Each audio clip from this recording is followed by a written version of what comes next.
tonight on Dreamspaces. Fear and loathing in Vegas casinos. Meet the Beatles of architecture. Why Valencia's the new Barcelona. And Smack the Pony, Hit the Bar with Dune McKeekan.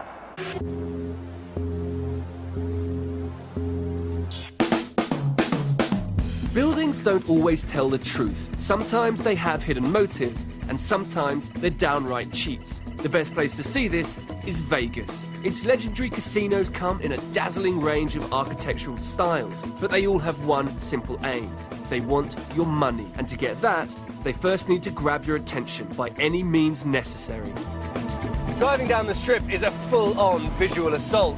The architecture is not subtle, it's certainly not tasteful, but if you can just forget your prejudices for one moment and really immerse yourself, it is truly spectacular.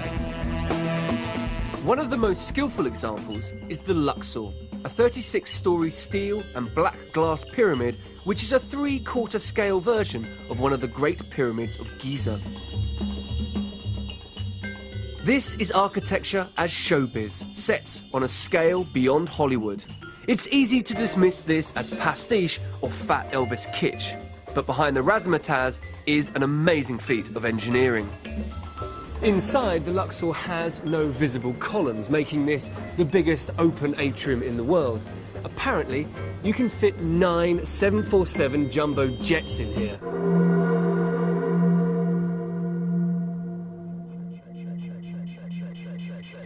The lifts are unlike any others in the world. They're inclinators, which means they travel at a 39-degree angle up the corners of the pyramid.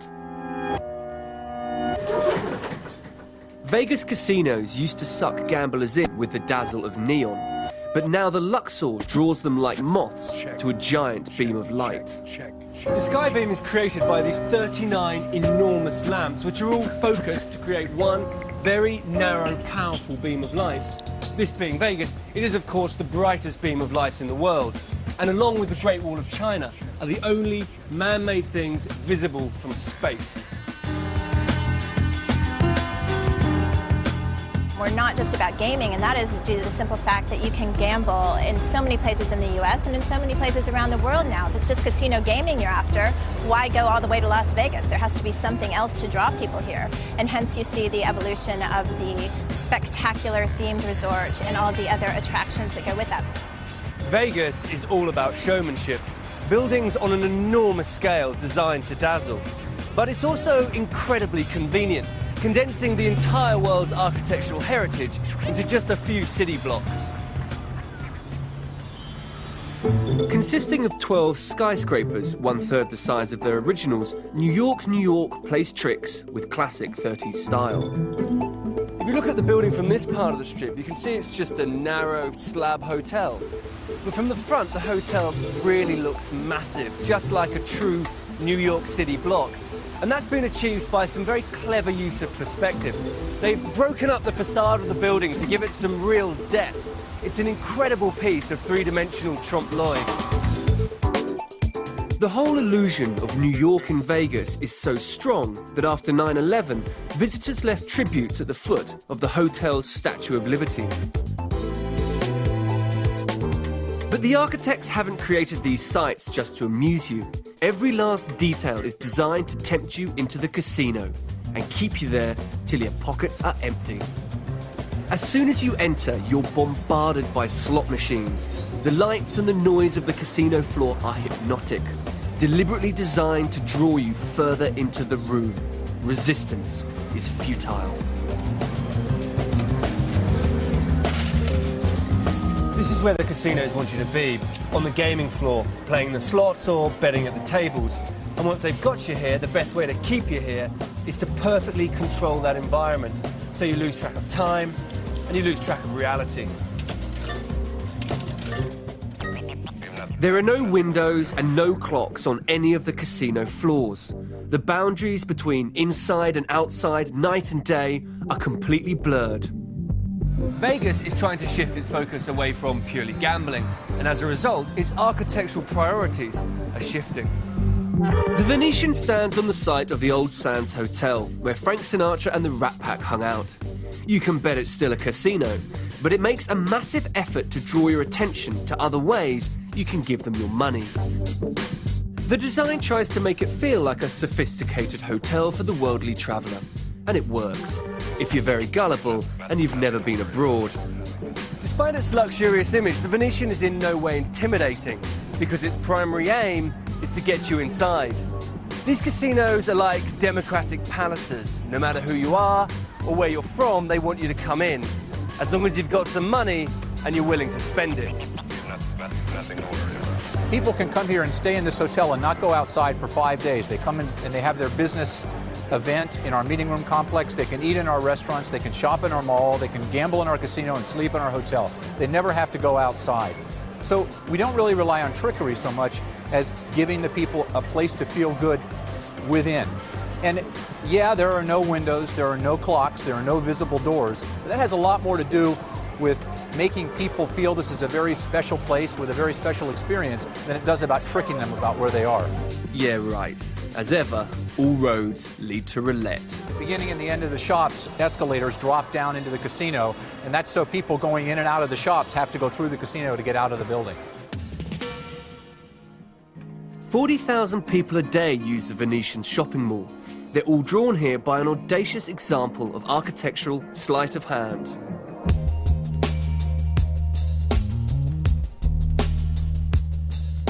The designers have used every trick in the book to recreate that magical twilight hour in St. Mark's Square.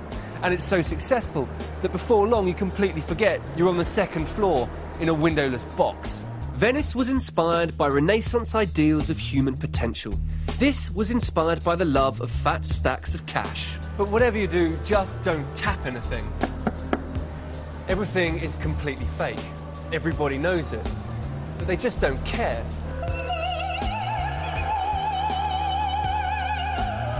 The spectacle here is very successful, and I think it appeals to the kid in all of us, actually. And there's a lot to be proud of being a Las Vegan myself, I think. Vegas is like an architectural magpie, collecting the world's most loved styles and icons and moulding them into some kind of mutant in the middle of the desert. It's the kind of architectural phenomena that could exist nowhere else. As the saying goes, what happens in Vegas stays in Vegas.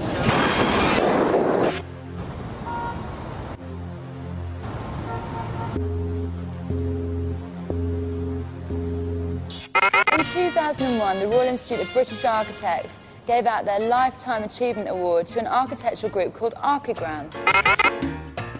Past winners have included all-time greats like Le Corbusier, Mies van der Rohe and Frank Gehry. If you haven't heard of Archigram, it's no surprise, as none of their buildings ever made it off the drawing board. So why did the RIBA give its most prestigious award to a group of architects who never so much as built a kitchen extension? As all those nostalgia shows keep reminding us, the 60s saw a cultural revolution. After war and the uptight 50s, it was time to go wild. All the rules were about to be broken. In fashion, it was the miniskirt, music had the Beatles, and in architecture, it was Archigram. The six young swingers met in London in 1961. Despite their diverse backgrounds, they shared one vision.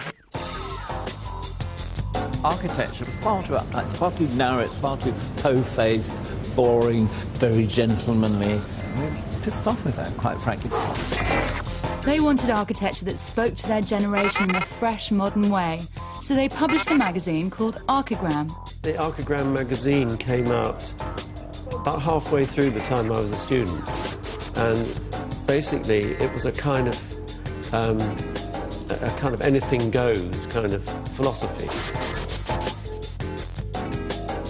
It looked more like a comic book than a dreary trade journal. They were sort of free thinkers in the architectural world and encouraged experimentation. And the key phrase that was used amongst the group was, "This'll upset them." We never said who the them was.